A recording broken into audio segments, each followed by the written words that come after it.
the full details. So let's begin from the top. Euro dollar, as I mentioned, we can see the dollar basically moving higher across the board, but not all currencies react in the same manner. Euro dollar had a nice rally and now it's falling. Support is found at 110, 109.60, and 109.10. Let's zoom out just a bit so you can see it. So euro dollar has been moving quite a bit, and below the sort of line in the sand at the bottom is 108.60. To the top side, 111.25 for me remains a very strong line of resistance. It was a double bottom or even triple bottom beforehand. The move late on Friday is a false break, okay? But if we do have a real break, the next level is 112 and then 112.80. Pound dollar, again, Super Thursday. Look what a rebound. This is a daily chart, remember? This is the big fall that we had in the pound and this flash crash, fear of a hard Brexit. Of course, this is post-Brexit, so the high level here is only 135. Anyway, we fell to this range of 121, which is support, 121.70, 123.80, and we managed to break above 123.80 and even move above 125. We can add this line here, the top that we've seen last week. Since then, of course, we're seeing the US dollar gain on this undo of the FBI. So the high line is 125.60. Sorry for that. And support 123.20. Pound yen. Quite a move here. As you can see, this candle sticks out from the chart. Big market gap. Anyway, 104.60 still line of resistance, followed by 105.50.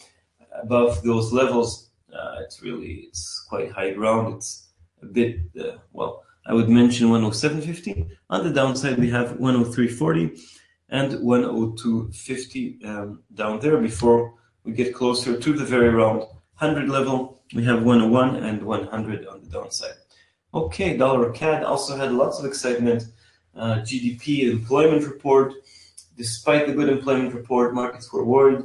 The Canadian dollar is a risk currency, and it fell. Anyway, the US non-farm payrolls was good. So anyway, 134.60 is resistance.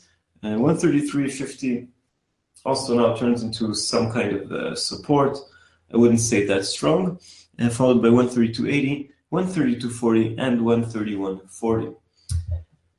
Aussie dollar, quite disappointing in terms of ranges, very limited ranges, but 77 is resistance, followed by 77.40 and 77.85. To the downside, we have 76.50, 76, 75.30, and 75.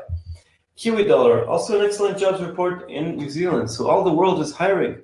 Good news. 73.60 is resistance, followed by 74 and 75, of course, up there.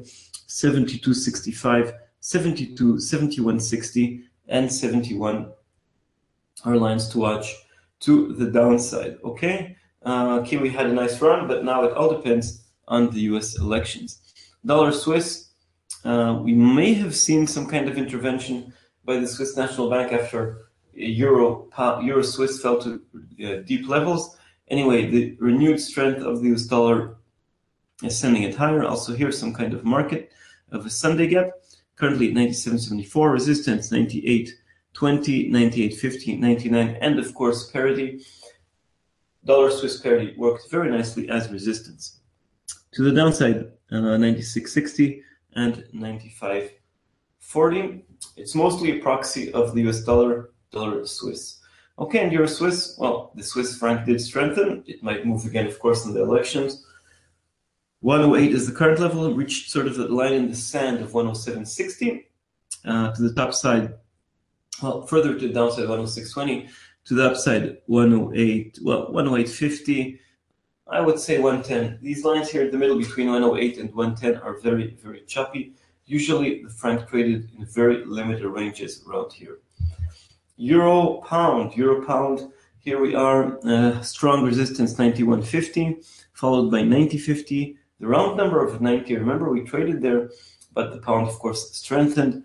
And 89.50, 88, 80, and then 87.20, I would say, is a very strong line. To the downside, I believe that the euro and the pound will more or less trade in tandem on the US elections, so I don't expect this pair to move too much, this cross. Euro yen, of course, moving higher because the yen is more of a safe haven currency, the euro is not. So 115.80 resistance, 117 further resistance, followed by 118.50. Okay, and and to the downside we have 114.50, 113.80, 112.80, and 112. All right, pound yen, one of the most popular currency pairs. Of course, the yen is falling more than others, so we had a break above this level here of 129, but we couldn't hold on to 130, 132.50.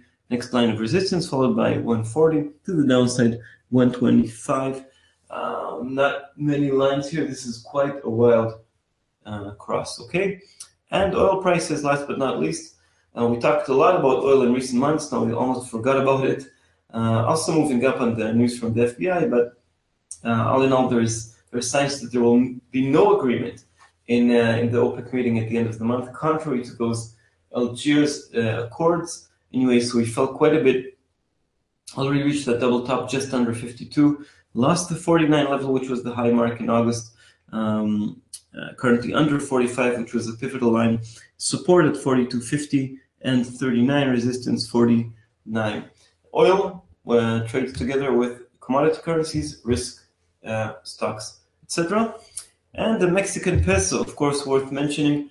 Look what a sharp fall on the day. Look at this big gap. It fell dollar MXN fell 1.8%. I'm mentioning this because of the elections. Mexico is set to lose because of if